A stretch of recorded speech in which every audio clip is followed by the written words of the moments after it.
Hello everyone, so welcome back to Vijay sir's academy. तो guys आज के लेक्चर में हम देखेंगे अपने सेक्रेटरियल प्रैक्टिस का चैप्टर 2 का पार्ट 6। तो पार्ट 5 तक हम लोग ने लास्ट लेक्चर में कर लिया था, जिसके अंदर हम लोग ने डिबेंचर किया था। डिबेंचर के हम लोग ने फीचर्स देखे थे और उसके टाइप्स देखे थे। तो इस पर्टिकुलर चैप्टर के अंदर हम लोग अपने पार्ट 6 के अंदर एक्सेप्टेंस ऑफ डिपॉजिट, ये हमारा थर्ड टाइप ऑफ है किसका, बोरोड कैपिटल का। तो हम लोग इसको स्टार्ट करते हैं कि deposit means what. Public deposit is a important source of finance. Public deposit क्या है? एक सोर्स है, फाइनेंस का सोर्स है, यानी आप पैसे कंपनी में ये तरीके से भी ला सकते हो। हर एक कंपनी को डिपॉजिट की जरूरत पड़ती है। डिपॉजिट होता क्या है? जब कोई कंपनी पब्लिक से पैसा ले एज अ डिपॉजिट, मतलब डिपॉजिट के फेस में, जैसे हम लोग ने शेयर के फेस में लिया था, तो वो लोग अपने क्या बन गए थे? इक्विटी शेयर होल्डर बन गए थे। हम अगर प्रेफरेंस शेयर बेचेंगे तो वो प्रेफरेंस शेयर होल्डर बन जाएंगे। उसी तरह से अगर हम पब्लिक से डिपॉजिट ले तो वो लोग डिपॉजिट होल्डर बन जाते हैं। Companies received a fix deposit from the public for the period of ranging 6 month to 36 month. या तो वो लोग 6 महीने के लिए लेंगे या 36 मंथ तक लेते हैं। 6 महीने से 36 महीने तक वो लोग क्या करेंगे? डिपॉजिट लेते हैं। Such a deposit are called as a public deposit. ऐसे डिपॉजिट को पब्लिक डिपॉजिट बोला जाता है। ये एक टाइप है बोरोड कैपिटल का, याद रखना। इसके ऊपर इंटरेस्ट पे करते हैं, और जो भी पब्लिक डिपॉजिट हम जिसको देते हैं वो ओनर नहीं होता कंपनी का, ओनर सिर्फ इक्विटी शेयर होल्डर होता है। Under this method general public is invited to deposit their savings. ऐसे रिक्वायरमेंट में क्या होता है ये मेथड में कि जब हम लोग जनरल पब्लिक लोग के पास जाते हैं और उनसे बोलते हैं कि आप पैसा हमारे कंपनी में इन्वेस्ट करो, जो पैसे आपने सेव करके रखे हुए हैं बदले में आपको इंटरेस्ट मिलेगा। Interest paid by company on such deposit. Company issue deposit receipt. जैसे हम शेयर इश्यू कर रहे थे तो शेयर सर्टिफिकेट मिल जाता, वैसे अगर कोई हमारे कंपनी में डिपॉजिट डालता है तो उसे डिपॉजिट रिसिप्ट मिलता है। The term of deposit are mentioned in deposit receipt. उसके टर्म्स मतलब क्या क्या रूल्स रेगुलेशन जो डिपॉजिट के होते हैं वो सारी चीजें डिपॉजिट रिसिप्ट में मेंशन होती है कि कितने साल का है, क्या इंटरेस्ट रेट होगा, वो सारी चीजें डिपॉजिट रिसिप्ट पे मेंशन होती है। उसको बोलते हैं डिपॉजिट रिसिप्ट, जो हम उन लोगों को देते हैं। Deposit receipt is acknowledgement of the डेप्ट लोन बाय द कंपनी। एक तरीके का एक्नॉलेजमेंट है। एक्नॉलेजमेंट क्या होता है? एक तरीके के बोलते हैं ना, कोई तो एक ऐसा पेपर हो जो बताए कि हमने डिपॉजिट कंपनी में डाला, हमारे पास कोई प्रूफ तो होना चाहिए। वो एक तरीके का एक्नॉलेजमेंट होता है। क्या? Deposit receipt. Deposit are either secure और अनसिक्योर।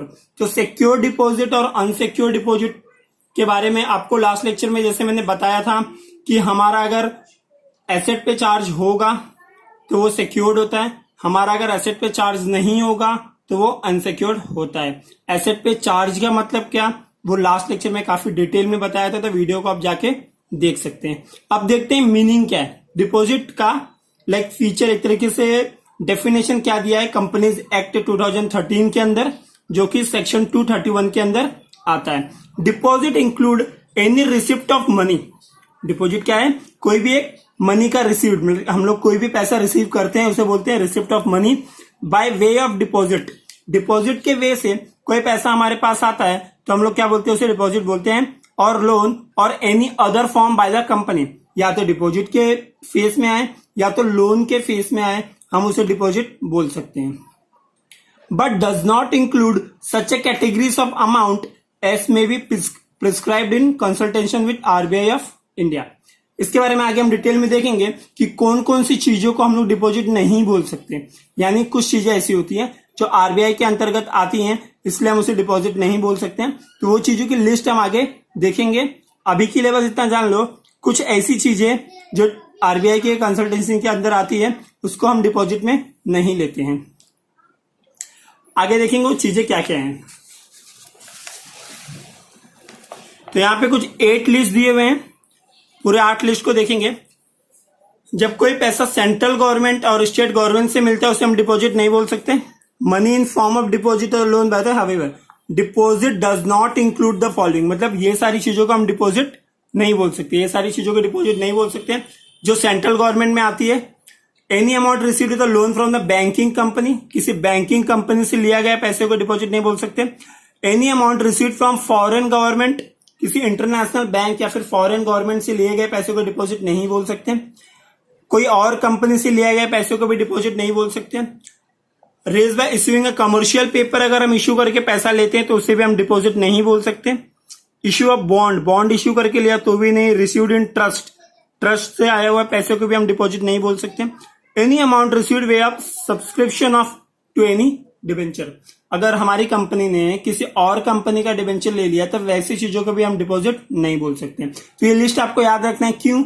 ये डायरेक्ट क्वेश्चन इसमें नहीं पूछा जाता, मगर ये हो सकता है कि ट्रू एंड फॉल्स में आपको दे दे कि amount received by foreign company is a deposit, true या फॉल्स। तो आपको पता होना चाहिए फॉल्स है। तो ये आपको सिर्फ एक नॉलेज के लिए रखना है, रटना नहीं है।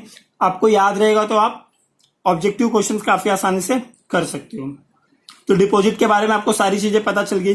जो चीजें अंडरलाइन करने वाली है इसके अंदर वो ये है, डिपॉजिट कितने महीनों के लिए लिया जाता है, 6 मंथ टू 36 मंथ, उसे अच्छी तरह से अंडरलाइन करके याद रखना। आगे देखेंगे बॉन्ड, ये भी एक तरीके का बोरोड कैपिटल है। बॉन्ड के बारे में देखेंगे। बॉन्ड क्या होता है? बॉन्ड क्या है?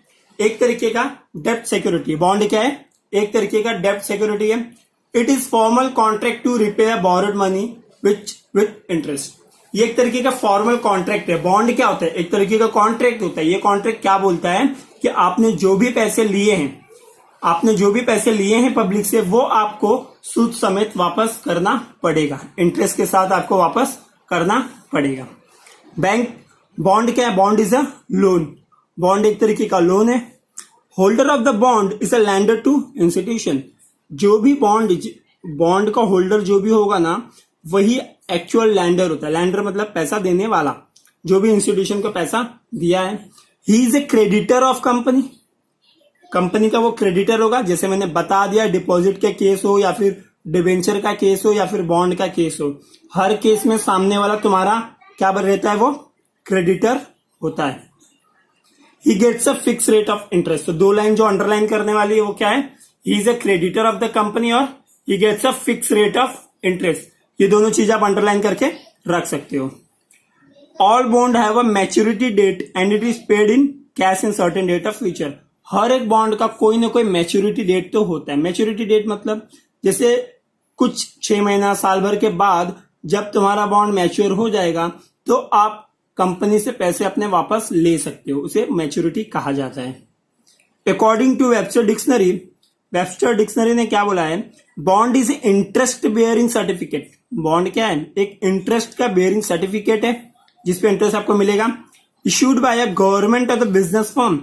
या तो गवर्नमेंट द्वारा बॉन्ड इश्यू किया जाता है या तो किसी बिजनेस के द्वारा, कंपनी के द्वारा इश्यू किया जाता है। प्रॉमिस करते हैं। क्या प्रॉमिस करते हैं? टू पे अ होल्डर। प्रॉमिस ये करते हैं कि हम लोग होल्डर को पे करेंगे। क्या करेंगे? एक पर्टिकुलर अमाउंट एक पर्टिकुलर टाइम पीरियड के अंदर आपको पे किया जाएगा। यही चीज बॉन्ड पे लिखा रहता है। बॉन्ड एक तरीके का पेपर है जिसके ऊपर यह लिखा रहता है कि आपको कितने पैसे कितने दिनों के अंदर कितने इंटरेस्ट रेट से आपको हम वापस पे करेंगे, जो पैसे आपने मुझे दिए हैं। ये सारी चीजें उसमें मेंशन होती है। आगे देखेंगे। 10 company borrows money and issue bond as a evidence. इसके लिए क्या करती है? कंपनी मनी बोरो करती है और बॉन्ड के फेस में उसको इश्यू वापस से करती है। Interest is payable on the bond at a fix interval. हर एक फिक्स इंटरवल पे कंपनी क्या करती है? इंटरेस्ट पे करते रहती है। किसको पे इंटरेस्ट पे करती है? बॉन्ड होल्डर को। जो भी तुम्हारा बॉन्ड खरीदा है, लाइक आपकी कंपनी है, किसी ने आपकी कंपनी का बॉन्ड खरीदा है, तो आप पर्टिकुलर टाइम पीरियड पे उसको इंटरेस्ट पे करते रहोगे, वो आपको पैसा दे के रखा है। बॉन्ड होल्डर हमेशा क्रेडिटर होते हैं, उनको फिक्स रेट ऑफ इंटरेस्ट मिलता है। ये बोरोड कैपिटल के अंदर आता है। ये जो मैंने लास्ट की 4 लाइन बोली, ये आपको ऑलमोस्ट हर एक बोरोड कैपिटल के लास्ट में आप लिख सकते हो। आपका आंसर एब्सोल्युटली राइट होगा। तो प्लीज ये सारी लाइंस अपने दिमाग में हमेशा रखना पड़ते वक्त। देख लेते हैं फीचर क्या क्या है बॉन्ड के। पहला उसका नेचर देखते हैं। नेचर ऑफ फाइनेंस कैसा है ऐसा? पहले तो हमें पता है वो एक ही क्या है? डेट फाइनेंस है, यानी एक तरीके का उधार है वो। It provide a long term finance.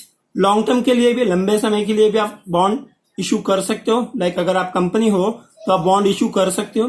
The bond can be issued for longer period. Long period के लिए 5 साल, 10 साल, 25 साल, 50 साल, इन सब सालों के लिए आप बॉन्ड इशू कर सकते हो। सेकेंड फीचर क्या है? Status of bond holder. Bond holder है क्या? पहली बात तो बॉन्ड होल्डर अपने कंपनी का क्रेडिटर है। Bond holder are creditor. Since they are creditors, non owner, they are not entitled to participate in general meeting. ये चीज आपने बहुत बार सुना होगा कि हमें जो बॉन्ड लिया है वो हमारे कंपनी का क्रेडिटर है। क्रेडिटर है यानी वो किसी भी तरह के जनरल मीटिंग में पार्टिसिपेट नहीं कर सकता, जो कि इक्विटी शेयर होल्डर कर सकता है, क्योंकि वो ओनर है कंपनी का तो वो कर सकता है।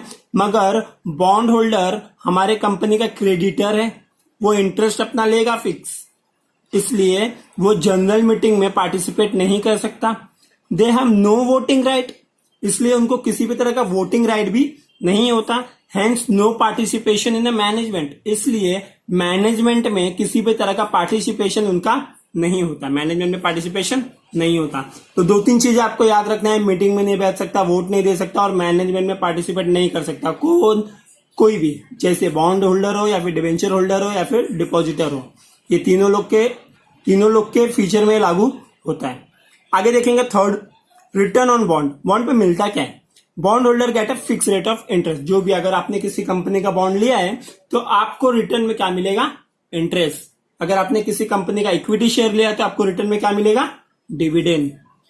आपको ये चीजें याद रखनी है कि तुम्हें मिलता क्या है, डिविडेंड मिल रहा है कब इंटरेस्ट मिल रहा है। It is payable at a regular interval. Regular interval हमेशा एक पर्टिकुलर टाइम पीरियड पे आपको ये पैसे जो भी इंटरेस्ट हो मिलता रहेगा। On the maturity of bond, जब बॉन्ड मैच्योर हो जाएगा तब। रीपेमेंट क्या होता है? Bond have a specific maturity date. Repayment मतलब पूरी तरह से आपका पैसा आपको लौटा दिया जाएगा। कब? मैच्योरिटी डेट के बाद। मैच्योरिटी के बारे में मैंने बताया है, मैच्योरिटी डेट के बाद आपको मिल जाएगा। When the principal amount is repaid. Principal amount जब आपका पूरा हो जाता है, आपने पढ़ा होगा ये प्रिंसिपल अमाउंट के बारे में मैंने बताया था। लाइक आपने 100 रुपए कंपनी में इन्वेस्ट किया, आपको 130 रुपए रिटर्न मिल रहा है, 30 रुपए आपका इंटरेस्ट हो गया, 100 रुपए आपका प्रिंसिपल अमाउंट हो गया। तो एक एग्जाम्पल के साथ ये समझ के ले लो कि क्या होता है।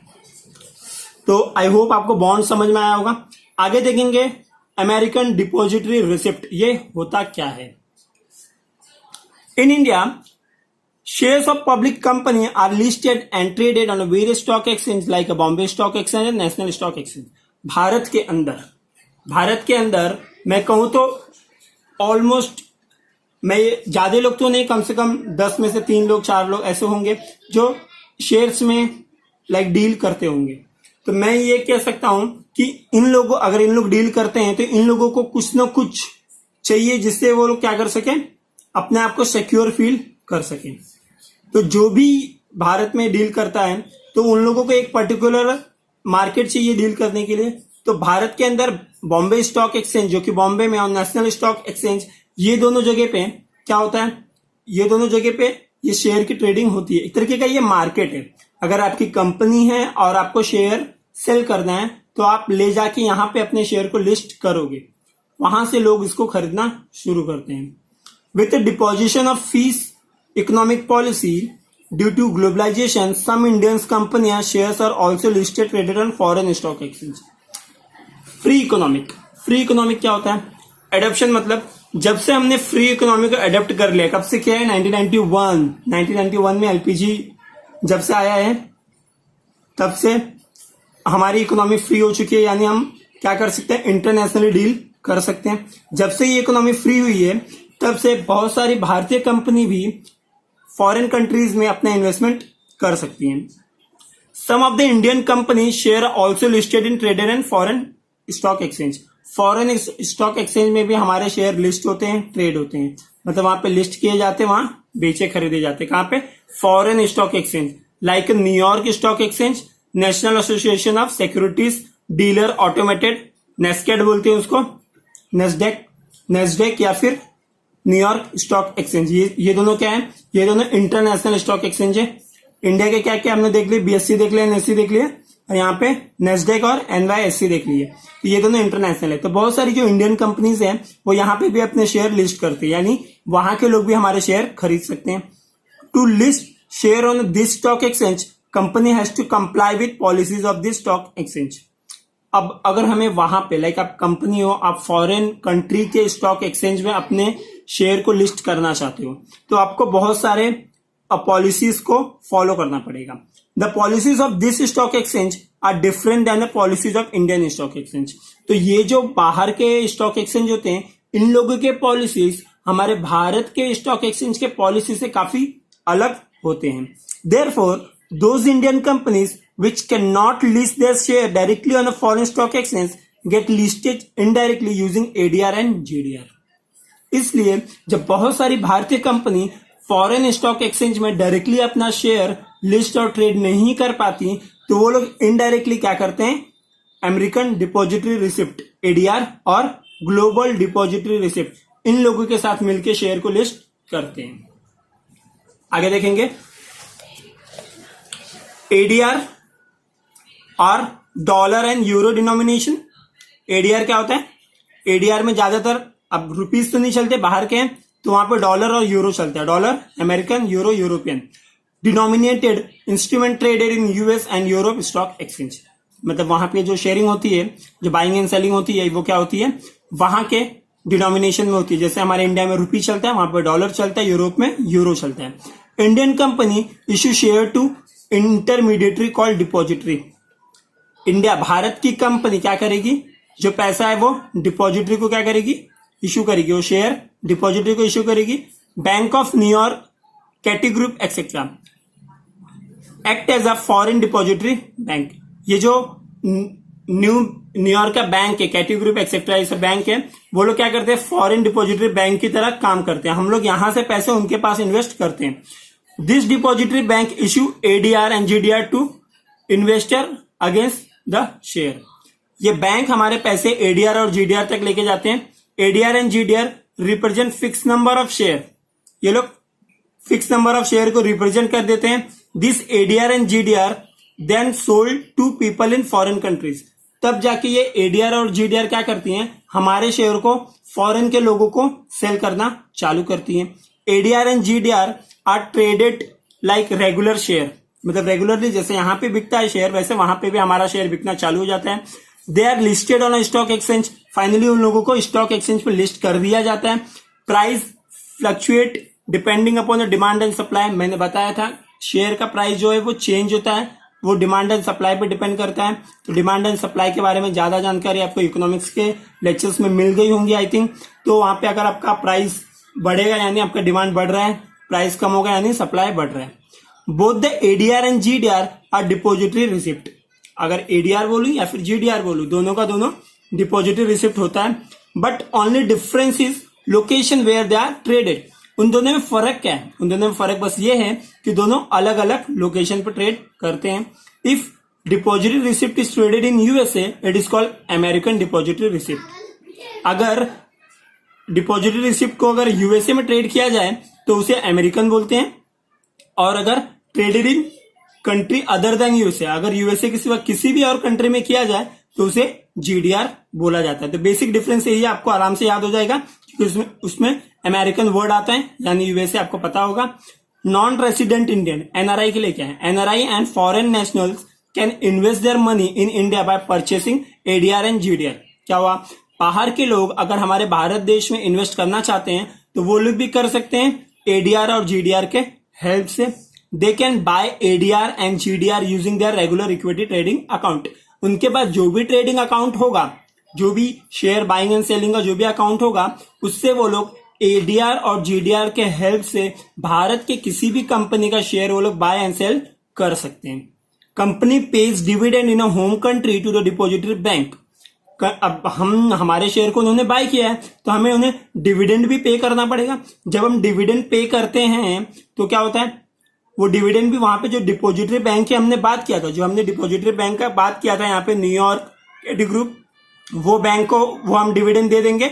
वो डिविडेंड क्या करेंगे वो लोग कन्वर्ट कर देंगे। लाइक हम लोग तो उन लोगों को रुपीज में देंगे, फिर वो रुपीज से कन्वर्ट होकर डॉलर में होगा, फिर जाके वहां के लोगों को वो पैसे मिल जाएंगे। जिन्होंने हमारे कंपनी में इन्वेस्ट किया है वहां के लोगों को पैसे वापस से मिल जाते हैं। उसके बाद क्या होगा, into a country of the investor and pay as a dividend. The exchange on which GDR is traded as follows. कहां पे GDR होता है? London stock exchange, Luxembourg, Nasdaq मैंने बताया था, सिंगापुर स्टॉक एक्सचेंज और हांगकांग स्टॉक एक्सचेंज। ये सारी जगहों पे क्या होता है, ये सारी जगहों पे GDR की ट्रेडिंग होती है। तो गाइस अभी के लेक्चर में बस इतना ही करते हैं, लेक्चर काफी बड़ा हो गया है, तो हम अगले लेक्चर में कमर्शियल बैंक के बारे में आगे पढ़ेंगे। तो इस लेक्चर में बस इतना ही, मिलते हैं अगले लेक्चर में। प्लीज वीडियो को लाइक कर देना और ज्यादा से ज्यादा शेयर करना। मिलते हैं अगले लेक्चर में, तब तक के लिए bye bye, take care, be safe, be at home.